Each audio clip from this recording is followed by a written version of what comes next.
to Genealogy Tea with the Lady of Archived History, where we live in the past and spill the tea on all things genealogy related.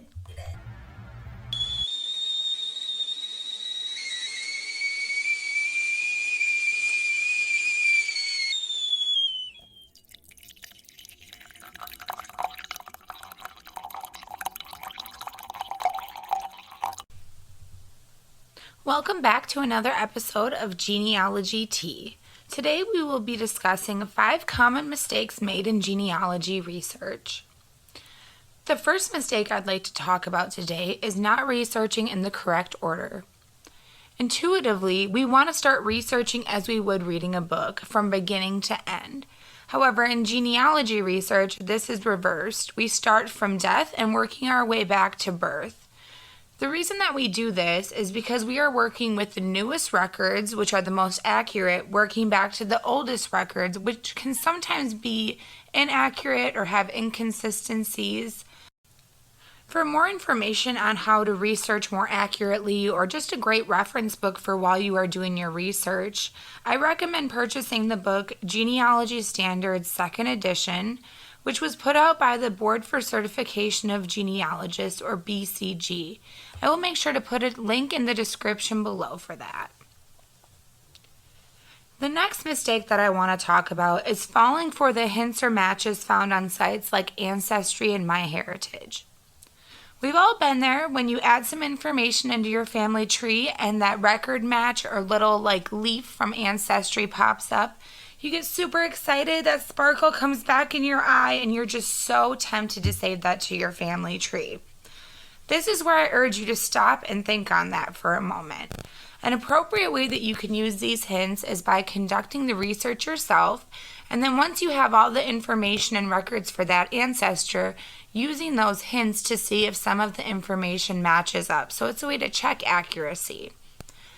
One of the reasons why we don't want to just automatically add these hints to our family tree is because these trees are often made by individuals who are also doing their own genealogy research, and they may not be researching accurately. They may be saving records for the wrong person, and so on and so forth. So it's always really important to do your own research and then use those to double check. Next, I want to talk about not searching numerous spellings of names. I know that this is especially true in German genealogy. For a lot of us, our ancestors immigrated from another country at some point in time. Often when they arrived here, the person taking down their information did not speak the same language. So that resulted in information being translated incorrectly, different variations in names, them possibly missing some important information, or things just being lost in translation altogether. It can help your research by saving numerous spellings of these names because it gives you a broader scope of research. When you go through all your information, you're going to be narrowing down what fits and what doesn't later on. So if you're saving numerous different options of spellings, you're opening yourself up to more likelihood that you're going to be saving correct records for your ancestors rather than missing out on these records altogether. Next, I want to talk about what types of records are you finding. Can you identify if your records are primary or secondary sources? Were they recorded close to the time of an event occurring? Or is this record created off of a primary record after the event occurred? Being familiar with the types of sources you are saving will help you with accuracy. It is best to have numerous types of sources saved for each ancestor, especially making sure that you include primary and secondary sources. Saving the correct types of records and sources will help you paint a more complete picture of your ancestor and the life that they lived. Now, the last mistake that I want to talk about today is not retracing your steps. This is a crucial step in genealogy research that is often the most forgotten. When you're going back and retracing your steps in research, this is a great way to make sure that you're finding mistakes or things you may have missed along the way.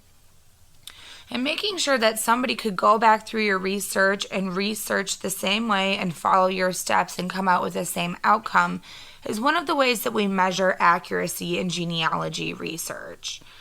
and this means that you've successfully and accurately compiled your family's history. This is also one of the most important steps for you, as it will help you build and strengthen your research skills. So let me know if some of these tips have been helpful, or if it maybe changed the way that you look at genealogy research. As always, I'm definitely open to suggestions, so if there's something that I missed or something you want more information on, please let me know. Don't forget to subscribe.